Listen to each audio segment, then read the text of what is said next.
Hi everybody, I am back and today we're going to finish reading Fortunately the Milk. And I'm very excited to read it to you. But before we do that, I want to read today's poem. And it's actually from a song called It's You I Like by Mr. Fred Rogers. Are you ready? It's you I like, not the things you wear, not the way you do your hair. It's you I like. The way you are right now, the way down deep inside you, not the things that hide you, not your toys, they're just beside you. But it's you I like. Every part of you, your skin, your eyes, your feelings, whether old or new. I hope that you'll remember, even when you're feeling blue, that it's you I like. It's you yourself. It's you. It's you I like. The end. I got it from this book. All right. Are you ready? Do you remember what happened last time? He told them all that if he touched the milk together, what was going to happen? That everything would... I don't remember. Everything would disappear if he touched the two milks together. So I'm going to read a little bit from what I read before so that you guys remember what was going to happen, and then I'll keep going until the end of the book. Are you ready? I coughed in what I hoped was an ominous sort of cough. Well, I said. What he said, admitted the green globbly alien. The bit about the universe ending. So, I told them, unless you wish to spend the rest of your lives in a universe that no longer exists, you had better return things to the way they were and then go away. The aliens looked at each other.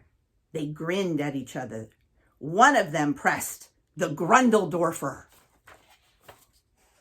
The umpires, pirates, piranhas, volcano god, and the worshippers of the volcano god were gone. What if, suggested one of the green globally aliens hopefully, we only redecorated the southern hemisphere? Not a chance, I said. Now release us, or the milk touches itself, and then go away and leave this planet forever. The aliens looked at me, and then they looked at each other, and then they sighed with a noise like 100 elephant snot balloons all deflating at once. Right, they said. It was at that moment that a voice louder than anything I have ever heard, and I heard a volcano erupt at a very close range, said, "Galactic Police, do not move!" My hand shook, but the milk did not touch the milk, and the universe did not end. There were red and blue flashing lights, and then, stepping off their space bikes, were about a half a dozen uniformed dinosaurs, holding unmistakably large and extremely serious weapons, and they pointed their weapons at the green globally aliens. "You are charged with breaking into people's planets and redecorating them," said a noble and imposing-looking Tyrannosaurus Rex. "And then with running away and doing it again somewhere else, over and over and over. You have committed crimes against the inhabitants of 18 planets and crimes against good taste." "What we did to Rigel 4 was art," argued a globby alien. "Art? There are people on Rigel 4, said the Ankylosaurus, "who have to look up every night at a moon with 3 huge plaster ducks flying across it." Something very long with a head on the end of it came over to us. It was attached to a very large body on the other side of the room. "Who are you?" it asked Professor Stegg, "and why is your gorilla holding a transtemporally dislocated milk container?" "I'm not a gorilla," I said. "I'm a human father." The human is holding the milk in order to make these evil redecorating snot bubbles go away and stop menacing this planet and us, said Professor Stegg. The Diplodocus in a police cap opened its mouth and didn't say anything. The Tyrannosaurus, who had handcuffed all of the green globby people together with something that looked a lot like pink string in a can, then it looked like handcuffs, which was a good thing because they probably didn't have hands, and they definitely didn't have wrists, and they stared at us with their eyes wide open.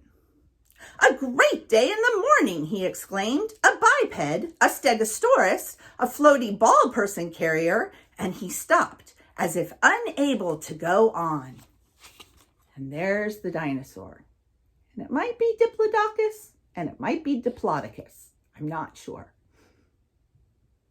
There it is. A pteranodon flapped over to us, then landed on Professor Stegg's feet. It looked up at him and said hesitantly, could you be the inventor of Professor Stegg's pointy zooming into outer space machine? Of Professor Stegg's really good moves around in time machine? Would you be the author of my travels into the extremely far future and what I found there? Professor Stegg, wisest of all dinosaur kind? Madam, is it truly you? It is, said the professor. Madam, I thought, embarrassed. Madam means that it's a girl, not a boy. And this is my assistant. The pteranodon extended a wingtip for me to shake, and without thinking, I moved the second milk from my right hand to my left, where the first milk was, and everybody gasped. Unfortunately, the milk that had been in my right hand, which was the same as the milk that was already in my left hand, the same 15 minutes apart, touched each other. I held my breath. There was a fizzing noise and a mewing as if 100 kittens were being agitated in an enormous basket. Professor Stegg closed her eyes. I can't look, she said. 3 purple dwarves with flower pots on their heads appeared from nowhere and began to do a little dance. Did the universe end? Said the Tyrannosaurus with his eyes tightly scrunched closed. Look, I said. And there's the dwarves. We all watched the dwarves dance. They weren't human and they weren't dinosaurs. They had purple skin and the flower pots on their heads had a lot of flowers growing out of them. They did a complicated sort of dance with a lot of leg kicks and shouts of oi and olé and pertung. And then, as strangely as they had come, they vanished. Ah, said Professor Stegg, it was always a possibility that this might happen. And fortunately, the universe did not end. She pressed the button again with her tail. A small hole in space and time opened up. I was standing on the other side with a baffled expression on my face. Catch, I shouted, and I threw the milk through the hole. And as the portal closed, I saw me catch the milk using my stomach. The green globby aliens having been rounded up and taken away, all the space dinosaurs gathered around. I can't believe it, said the Diplodocus. Professor Stegg, just like in the comics, the dinosaur who taught us that in the far, far future, small mammals will eat their breakfast cereal with milk on it. Inventor of the button. She's here in front of us with her gorilla. Not a gorilla, a human father, said Professor Stegg, and all the other dinosaurs gasped and said, oh, how wise she is, and what a brain, and how can you tell the difference between that creature and a gorilla? Is it the shoes? Professor Stegg said, this human father has been my companion on my strange journey into the future. Now, before I take my leave of him and come with you, O space dinosaurs, we should sing to him one of the great old dinosaur songs. They sang me a song in 6-part harmony called How Do You Feel This Morning When You Know What You Did Last Night? And then they sang me a song called Don't Go Down to the Tar Pits, Dear, because I'm getting stuck on you. The Space Police dinosaurs sang me a song about being space police and saving people all over the universe and driving very fast space bikes. And then they all sang a song called I've Got a Lovely Bunch of Hairy White Crunchers, which was an ancient dinosaur song that had apparently been written by Professor Stegg's Aunt Button. There is nothing in the whole of creation as beautiful as dinosaurs singing in harmony. And there they are singing.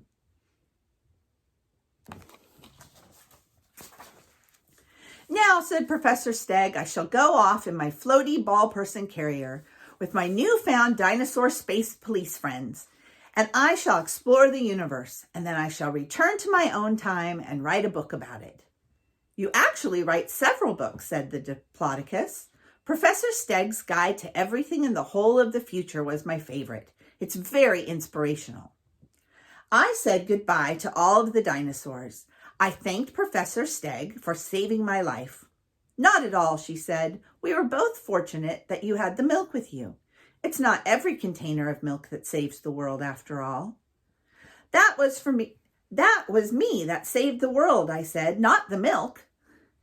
The space dinosaurs all had their pictures taken holding the milk and smiling at the camera.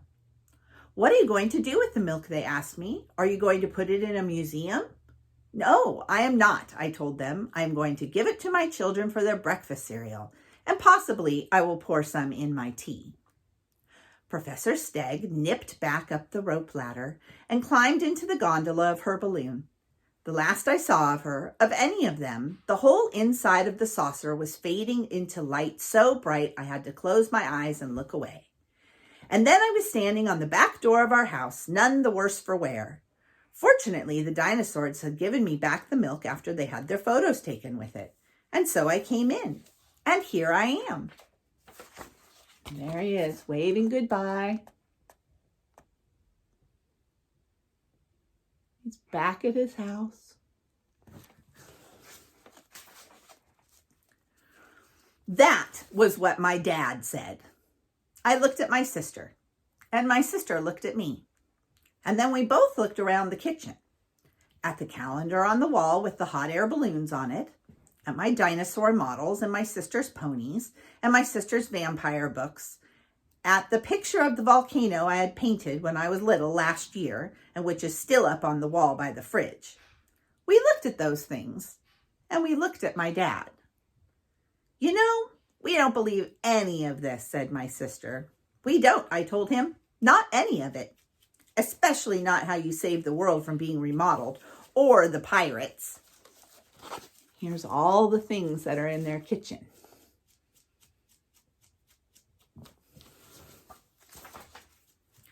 Not any of it, I said.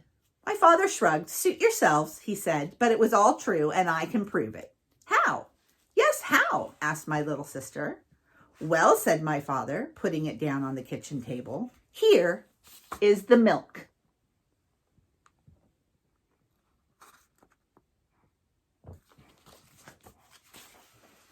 And he went back to reading his paper.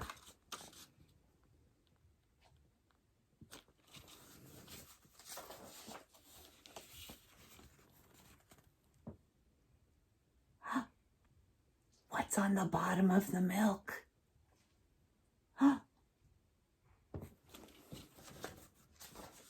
The end. Ba-dum-bum. I hope that you enjoyed that as much as I did. Now that we're done with it, you can think of a snack that you could have.